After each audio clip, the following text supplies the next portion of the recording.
Hello all and welcome to the KTHM e-learning channel. I am Miss Sneha Buwa from Department of Physics of KTHM College Nashik. I am teaching the subject Mechanics and Properties of Matter. In last lecture, we have started with the new chapter, that is chapter number 3 of paper 1, that is Fluid Mechanics.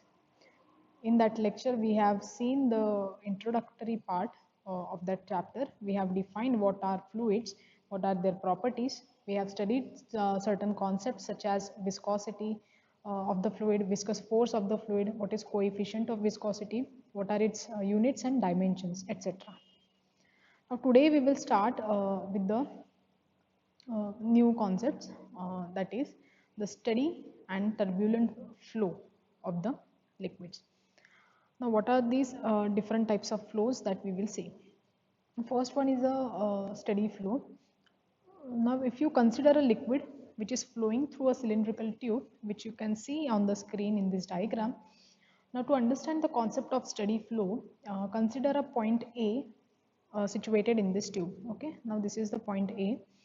Uh, if the velocity of liquid flowing through a tube is small, it is observed that all the particles arriving at A have same speed at that point and moves in the same direction.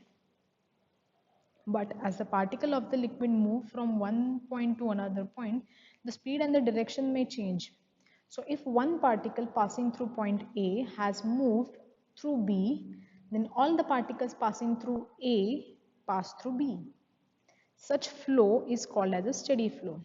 What does this mean? Is if one particle is having a certain speed and it is passing through point A, then this particle is passing through after traveling this much distance through this cylindrical tube. If that particle is passing through point B, then all the particles which are passing through point A should pass through point B. Such type of motion or a flow is called as a steady flow. Now in steady flow, the velocity of liquid particles at a given point is always same at all the time. Getting it? At a particular point, the velocity of given particles will be same. If you are considering, here we have considered 2 points which are quite far away from each other. So if you consider multiple number of points in between this path, A, B, C, D, E, etc. Now the particles which are flowing through this point A will pass through B, will pass through C, like that. And while going through those points, okay, at a particular point those particles will be having a same speed. So that type of flow is called as a steady flow. In steady flow, the velocity of liquid particles at a given point is always same at all the time. At a given point, velocity of that liquid particles may be different at A and at B, but all the particles when they are at A will have velocity, certain velocity, suppose V, and all the particles when those particles when they are passing through point B will have a certain velocity, consider small v. Okay, so it may be different, may not be different, but all the particles will have same velocity uh, at a same point. Now the flow is called as a steady flow if each particle of liquid passing through a given point follows exactly the same path and has same speed as its predecessor. Now what is a steady flow? If each particle of liquid passing through a given point follows exactly the same path and has same speed as its predecessor. Now, in a steady flow, if a particular point is passing through point A, okay, and from point A, when it has to go from point A to point B, there is a particular path which is followed by that particle. So all the particles which are passing through point A will follow the same path and it will have a same speed at those particular points as the predecessor uh, particle. So such a flow is called as a steady flow, and steady flow is also called as a streamline flow. Okay, steady flow also called as a streamline flow.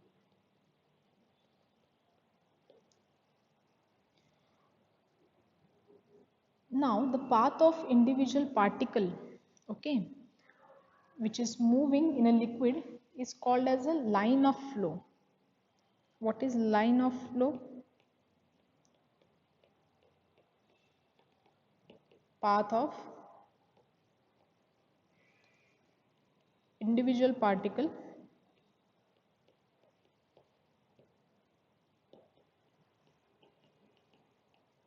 in moving fluid.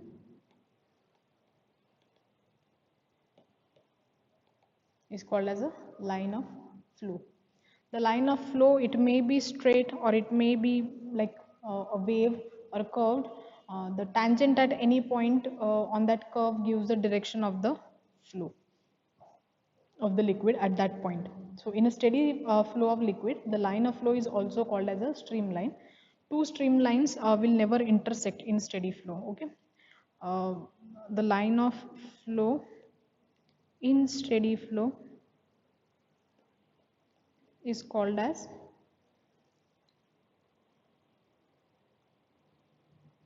streamline,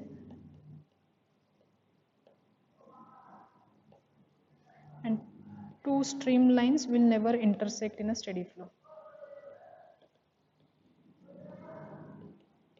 Never intersect. Because if they intersect with each other, if two streamlines will intersect with each other, those particles will like liquid particles will collide. Suppose this is one streamline, this is another streamline. Okay, if they are coinciding with each other, then those particles will be coinciding with each other, and those will not be having the same velocity after that collision. Okay, so the concept of steady state flow gets disturbed over here. So the two streamlines which are present in a line of flow for a steady state flow, okay, they will never intersect with each other. Okay. Now we will see the second type of flow, that is a turbulent flow. Now if the liquid is pushed in the tube at a rapid rate, the disciplined nature of the flow is lost. Okay, these to understand these things, we can do simple experiments at home as well. If you try to push the liquid through a small pipe, okay, there is a liquid in this pipe. If you try to blow that pipe, so what will happen is the motion of the liquid particles which are present inside that tube, they will not be having a disciplined nature of flow. Okay, and that flow will be somewhat distorted. So such a disorderly flow of the liquid is called as a turbulent flow. Okay, what is turbulent flow? When the liquid is pushed in the tube at a rapid rate, the disciplined nature of the flow is lost and flow becomes disordered. So disorderly flow of liquid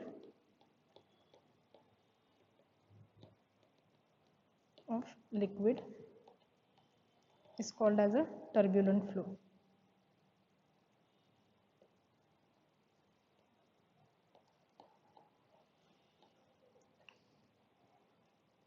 Now in this type of flow, the velocity of liquid at a given point does not remain constant. Okay, so if this is point A that we have considered in the last example, and this is point B.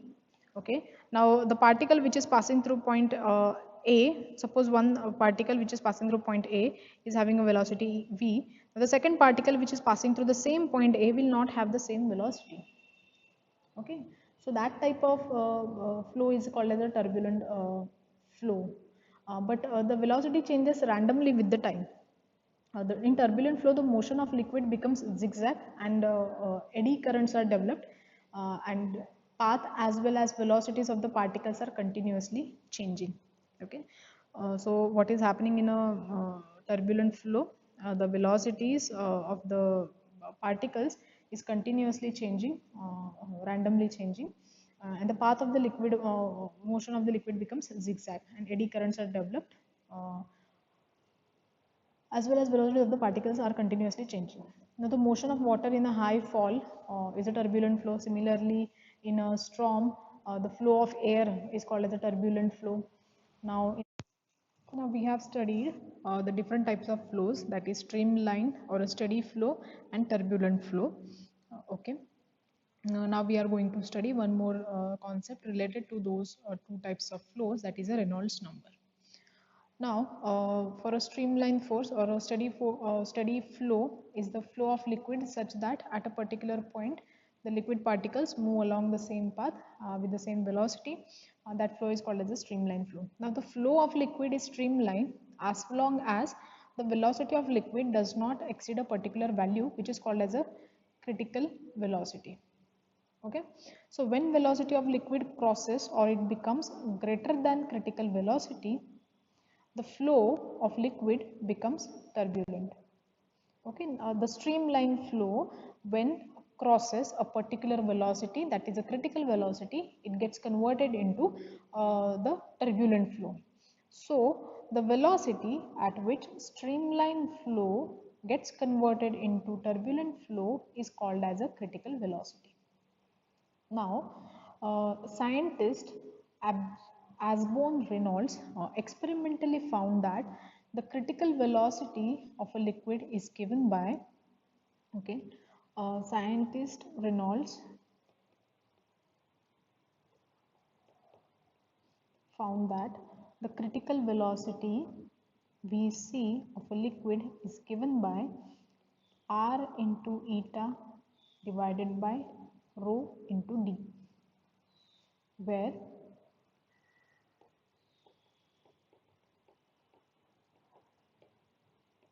eta is what? Eta we have studied in the first lecture is coefficient of viscosity. What is rho? Is density of that liquid.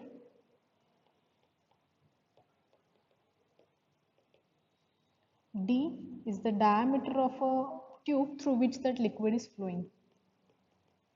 Diameter of tube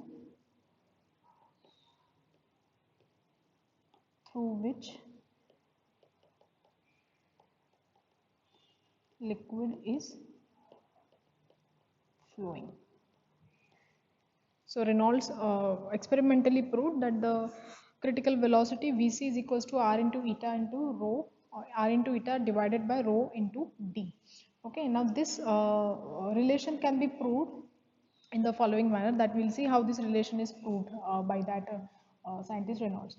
Now the critical velocity of a liquid at which the turbulence sets up, okay, it depends upon critical velocity depends on eta, that is coefficient of viscosity, it depends on rho, that is density, and it depends upon d, diameter of the tube. Now from this above case, we can write down Vc, that is critical velocity, is directly proportional to eta raised to a, rho raised to b, d raised to c. Okay, for say we consider that the powers to which are there on these things on which the critical velocity is dependent. Okay, we consider those powers as a, b and c for now. What is our task? Our task is to find out those powers. Okay, depending on that we can formulate that formula for the critical velocity. So critical velocity depends upon the coefficient of viscosity, density of a liquid, and the diameter through which of the tube through which the liquid is flowing. So we can write down Vc is equals to R into eta raised to a, rho raised to b, d raised to c. Now where R is a numerical constant which is called as a Reynolds number. Okay, it is a constant which is Reynolds number.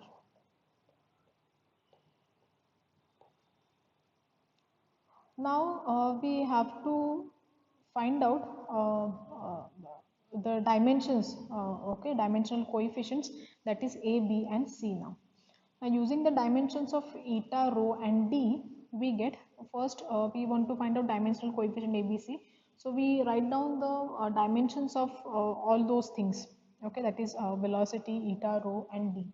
Now what is the dimension of velocity? Velocity is what is the unit of velocity? It is meter per second. So according to that, the dimensions of velocity will become m0 L1 t raised to minus 1 is equals to eta, that is coefficient of viscosity, is having a dimensions m1 l minus 1 t minus 1. Okay, this we have seen in the lecture 1, how to find out dimensions of coefficient of viscosity. This raised to a. Okay, now rho is the density. What is density? Mass by volume. So depending on that, mass by volume, mass, so the dimensions will become m1 l minus 3 T0 raised to B. The last term is D, diameter.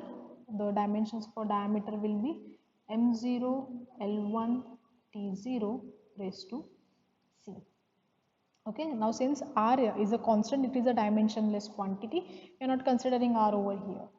Now if you compare these two equations, the left hand side and the right hand side of these equations, what will you get? Now this M0 L1 T raised to minus 1 is equals to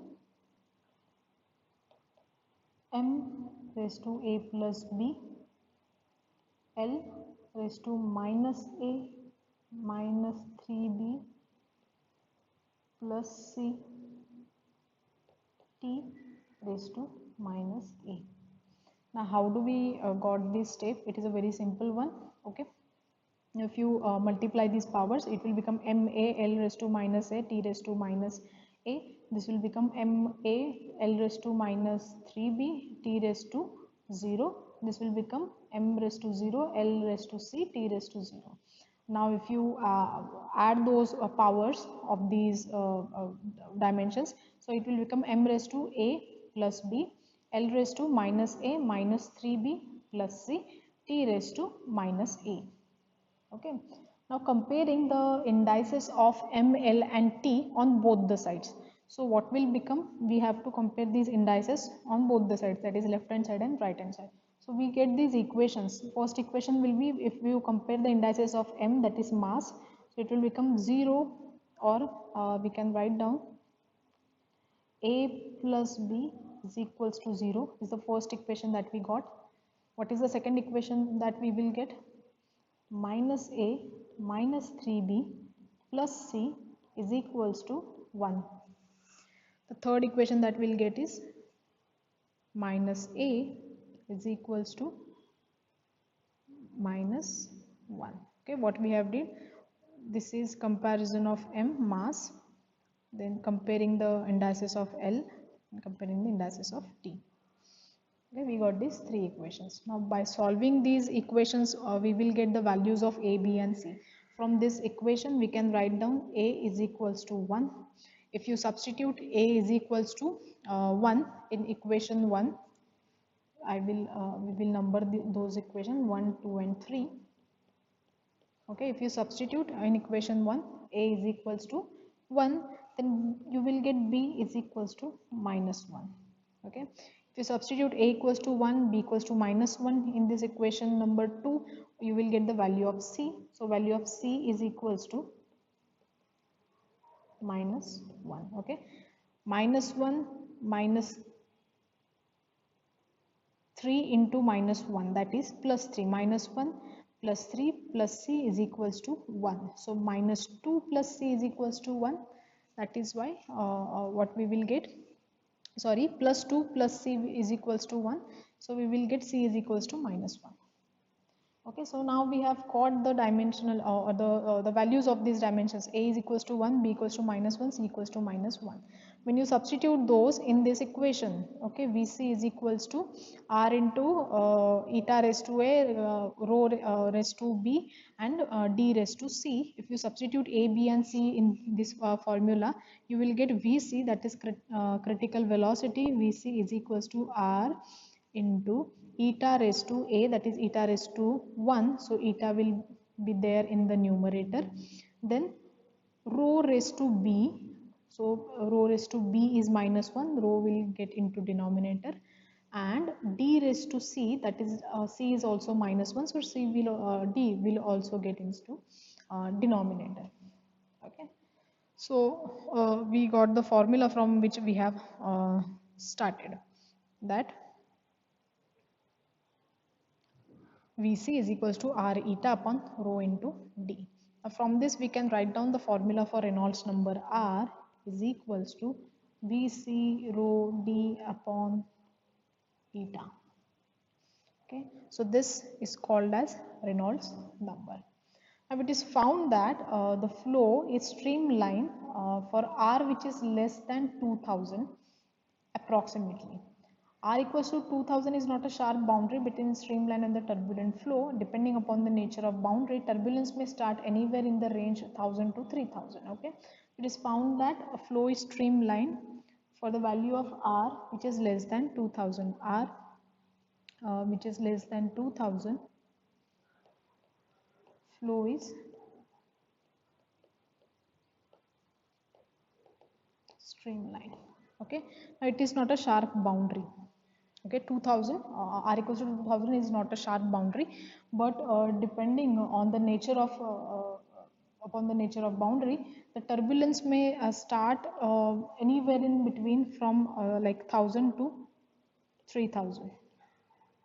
For R value 1000 to 3000, anywhere the turbulence may start. Okay. Now from the above expression of Reynolds number, it is clear that tubes of smaller diameter and liquids of high viscosity and of low density tends to promote streamline motion, whereas tubes of a wider bores and liquids of a low viscosity and of a high density leads to the turbulence. Okay, from this equation we can say that it is clear that tubes of smaller diameter and liquids of high viscosity, okay, liquids of high viscosity uh, and low density, okay, they are more streamlined, okay, or they have a tendency to flow, have a streamlined flow. Getting it? If d is small, rho is small and eta is very high, then r the value of r will be lesser than 2000 or lesser than 1000 as well. So that type of flow is a streamlined flow. If diameters is very high, coefficient of viscosity is very low and the density of the liquid is high, then the tendency of a liquid leads to the turbulence. Okay,